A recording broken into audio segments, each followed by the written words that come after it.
Hi. Not feeling great today, but consistency is key. So we're at this. All right. I've got a question from a couple people in a group about, can you give us a book, a recommendation for selling, sales book recommendation? No. And the reason is because there are several styles of selling and you need to find out which one works for you. Okay. And it's very interesting to me that people come to me with questions about selling as if it's this homogenous, same sort of thing every time. And no, it's an evolutionary process. Okay. Now you need to find out what style of selling resonates with you because some are better. It's almost like martial arts. Okay. I don't really like the groundwork, the slither around on the ground, sweaty grappling kind of stuff. I understand the need for it and I've trained it and I'll continue to train it, but it is not what my body is made for, right? I'm a big, tall guy with long arms and legs. I can kick you from here through the screen, right? And so I need a striking style, right? I trained Kung Fu for many years, and there's a reason for that. The body is, good for that. And so while I respect the grappling stuff, I can do it, etc. And in fact, I train traditional Korean Taekwondo too, which is quite different from the American style, where you get in and you do surprising things. And I had to unlearn some of the long distance striking style stuff that I knew and learn to move in and do some very unexpected things as far as my victim was concerned. Anyway, I mean, they picked the fight, but that's the idea anyway. This stuff's all defensive. But anyway, when it comes to selling, it's very similar, right? You might be a little guy, and for you, a jujitsu style or a throwing style or something like that, is good for you, right? And so you need to find out what you prefer. Now, my introduction to selling, I'm going to go through 3 or 4 books, okay, that I've gone through in my evolution of learning what selling is and can be. And hopefully it'll inspire you to either go check them all out and see which one you like, or maybe one will stand out for you. And you should start there, okay? So it's like 1994. I'm in a friend's apartment. Yeah, my selling interest goes back to the 90s, not the 1890s, but the 1990s. So we're in the mid 90s. I'm in my friend's apartment, and he's got a book by Tom Hopkins called How to Master the Art of Selling. And I, like you, thought selling was one thing, right? One style. So I go pick this book up. I'm like, can I borrow it? Yeah, sure. He wasn't using it. So I learned that selling was about features and benefits and overcoming objections from the prospect with memorized rebuttals. Okay. Now, I'm good with memory work, but I did not like this. This did not suit me. I am not a guy to sit there and memorize a whole bunch of objections and rebuttals and try and come up with one on the fly, the right one in the right moment. That's just not me. Okay. But I spent 10 years thinking this was what selling was because that's all the exposure. And I worked in sales roles, and I want you to understand, nobody ever taught me nothing about selling. In all the sales roles that I had early in my career, nobody taught me about selling. They taught me about features. They made me a pretty good engineer. I could put stuff together and sell, packages and that. But as far as actual selling, qualifying, nobody taught me anything like that. Okay. And so I went about 10 years into my career thinking that this was what selling was. And I got to a point one day where I was like, well, I don't know why I get one order and don't get another. Why do I make one sale and not make another? And I realized that this was a serious problem. Like, I was pretty well regarded as a sales guy, but I didn't know why I would win or why I would lose. And that was the day that things began to change for me. So I lived in Vancouver the first 34 years of my life. And I don't know if you've ever been to Vancouver, but as far as traffic goes, it's terrible. All the bedroom communities are over here, and where you work is over here. And it's like 50 miles away, no exaggeration. And you have to drive back and forth. And it's at least 45 minutes to get there in the morning and an hour and a half to come home in the afternoon. And God help you if there's rain, because there's bridges all over, because there's water everywhere. And if there's one accident on one bridge, everything else gets stuck. And so you're just stuck in your car. And so what do? You listen to, we didn't have podcasts. Those didn't even exist yet. We had talk radio.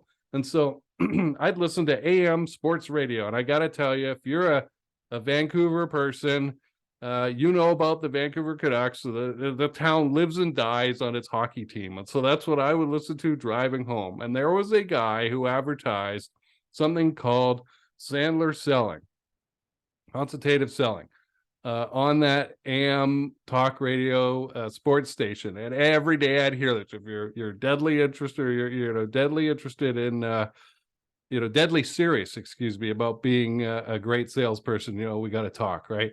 And so this inundated me for months as I'm driving home. Finally, I'm like, I got to find out what this is, because it's clear that I've reached a limit. I never looked for another book on selling.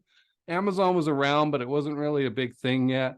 It didn't even occur to me to go to a store and look for, in a bookstore and find a book on selling. This is how ignorant I was, and pretty much where I find most people today in their journey, right? Even the people who ask me for recommendations, after reading a giant post on me about selling and liking it, they came to me and said, do you have any recommendations of people to go to? And I'm like, why are you not thinking of me, the guy you just resonated with, right? So there's a key for you. Do I resonate? So I hear this advertisement day after day. Finally, I call the guy up and I find out about Sandler Selling. Okay. Now you can go on Amazon and you can find the Sandler Rules and many other books by David Sandler on selling. And he was doing this in like 1968 and through the 70s and into the 80s. Okay. And it was a different style of selling. It's very much a screening out, a filtering process for selling. And he got quite good at it. And this is the kind of selling that will do very well for you in business to business, B2B, in boardrooms, okay? I have often said over the years, if you're in a boardroom with Mark Cuban and you say, we're going to crush it, he's going to laugh you out the door, okay? You cannot go in there with that kind of attitude. You have to be more serious and less kid, okay? Less childlike, all right? More grown up. And that's what Sandler Selling really helps with, and that process of filtering. Now, I don't know about you, but even though I've got a great memory, I can't remember all those objections and rebuttals from Hopkins. That Hopkins style selling, and he has mellowed over the years. I follow him on LinkedIn. It never fit with me, but the writing down, need, budget, personality fit from Sandler Selling. And if you go back to the beginning of this series, you'll find that's exactly what I talk about, right? And finding out, all right, do you have a need for what we have to offer, a problem that we can solve? Do you have enough going on to justify me as the solution for this, right? As opposed to something cheaper that I'm not a fit for. And do we have a personality that we can work with? Okay, I'm going to get rid of everybody who doesn't check, right? For those three things. That's what you're going to learn from consultative selling, Sandler Selling, okay? So the Sandler Rules, another book. Okay, so you get How to Master the Art of Selling, see if that works for you. Get the Sandler Rules, see if that works for you. Third book came out. This is 2015 through HBR. They really want you to know it's Harvard Business Review related. I had to read the book many times. 2015, it came out. It's called The Challenger Sale. Okay, Challenger Selling is a little different from consultative selling, and I rejected it. I read the book and I felt that I understood it just from reading the book. I was wrong. Don't do this, okay? Reading the book is not the same as putting it into practice, okay? And I've talked about this before. I recommend Jim Padilla as a guy who kept showing me challenger sale examples without pointing it out to me. I just saw him do it over and over again, and that had an impact on me. And finally, after like 3 years, we get to 2018 and I'm finally like, all right, I'm going to give this challenger sale thing a chance. And I found out something. The main purpose of the challenger sale at the beginning of the process is to give your prospect an insight, a valuable insight that changes their mind about something, gets them thinking about something, inspires them about something, obviously related to the problem and the solution. And it's an accelerant. It accelerates this trust factor with you, okay? And it explained a lot for me. It explained why I could swoop in and steal orders from other people who had nurtured this client along, and that people did that to me too over the years, right? And explained instantly why this happened, okay? Now, I also found out through practice that all the consultative stuff, the Sandler stuff that I had learned over years and applied with the goal of that, developing that challenger sale valuable insight, it worked. I didn't have to throw away the consultative stuff. I didn't have to stop being the guy that I like being. Okay. I didn't have to become, it's even in the name, challenger, right? You think you're going to punch somebody in the face, you know? No, there's no arguing. It's, it's just a different intention. All right. And so those 3 books, if you got those 3 books, the How to Master the Art of Selling by Tom Hopkins, David Sandler's Sandler Rules, and the HBR, forgive me, I don't have the guys, their authors, but you look up the Challenger Sale, you'll find that those 3 things, you will get a very good picture. Now, I'm going to add in also, this is the audio book, but you could get the physical book, Let's Get Real or Let's Not Play by Mahan Khalsa, which is quite consultative in its approach, but it highlights some things that Sandler and Challenger Selling don't. You know, it's in the title, right? Tell me the freaking truth about what's going on here, Mr. Prospect, or we're not going to play, right? If you're not going to share anything with me, then get out. and I mean, you're nice about it, but that's essentially it, right? Like, if you're not going to share anything about what's going on in your world with me, why should I do the dog and pony show, right? And I use that all of the time, right? If somebody comes to me and they're not willing to open up and share with me a bit about what's going on in their world, why should I attempt to develop a relationship, right? There's no trust there. So anyway, there's your start. Those are 3 or 4 books that you can go and grab today that will show you different approaches to selling, okay? And from there, I would see which one resonates with you the most.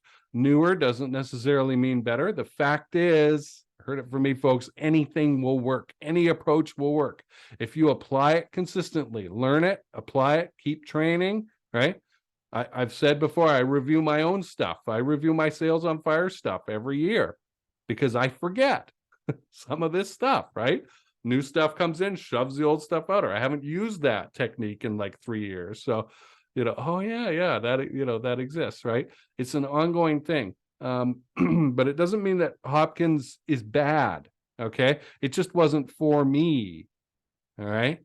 Back when I started selling Sales on Fire as a program, I had people who would position their stuff against mine. They would be like, "Don't become a consultative selling bitch." That is exactly a quote from the copy that they wrote, trying to position it against what I was doing, which was softer, as if features and benefits based selling put hair on your chest or something like that. I much prefer money in the bank, you know. Anyway, find out which approach is right for you and then continue to explore that and build on that, okay? And you'll find that maybe your approach evolves over time like mine did. But again, what is the key question you're trying to answer? We go back to my ignition of learning sales better and then becoming a sales trainer was caused by me realizing one day that I didn't know why I got some orders and didn't get others. And I needed to be able to answer that question. Now I know why. Right now, I know why they didn't have a need, or I didn't understand their problem well enough, or they didn't have a large enough problem to warrant my involvement. The money tolerance was too high, and it scared them off. Right? I know why that they didn't buy this time around, or I know why they did buy. Right? Which can be even just as important. So I'm going to cut it there. It's probably a super long video, but thanks for watching. I'll see you tomorrow.